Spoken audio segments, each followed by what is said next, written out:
ነገሮችን ቀጥለዋል። ላይክ፣ ሸር፣ ሰብስክራይብ በማድረግ ቤተሰብ ይሁኑ እላለሁኝ።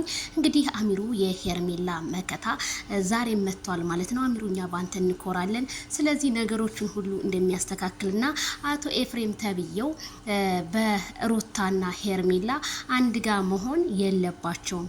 አንድ ነገር ልንገርህ፣ ሲጀመር ሩታ ተፈተሻል ተብላ አሁን ደግሞ ሮጣ ሄርሜላ ህይወት ውስጥ መታ ጓደኛሽ ነኝ እያለቻት ነው። ስለዚህ ሩታ እንዴት ነው አንድ የተፈታች ወይም እኔ ባሌን ፈትቼው ሌላ ሰው ስታገባው መቼም መቅናት አለብኝ አይደለ? እሷ ትናንትና ለመቅናት አሻፈረኝ ብላ ስታሳይ ሪያክሽን የነበረችው እንግዲህ ኤፍሬም ሩታ ናት። አንተ በዛ ሰዓት የነሱ ትዳር ሲበታተን የት ነበርክ? ዛሬ መተህ የሆነ እንዴት ነው እንጀራ ላንጉት የሚባል እንጀራ እንትን አትበል፣ እንደው ያዙ ይልቀቁኝ ኤፍሬም አትበል። ምን እውነት አለ? ምን ሀቅ አለ?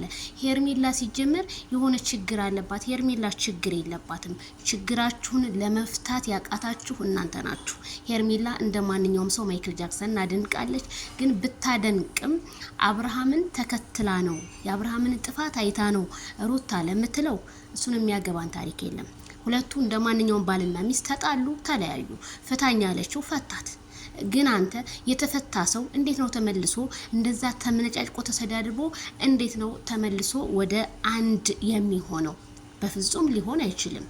ምክንያቱም ክብር የተወራረደ ሰው አብሮ መተኛት እኔ ላይፍን ያሳልፋል ብዬ በፍጹም አላምንም። ስለዚህ ኤፍሬም ደግሞ የምትናገረውን ነገር እወቅ። አሚሩ ግን አቋምህን ሳላደንቅ አላልፍም። ስለዚህ ቀጥሏል ጦርነቱ። እንግዲህ ቀበቷችሁን ታጠቁ። ማይክል ጃክሰን ወደ ሄርሜላ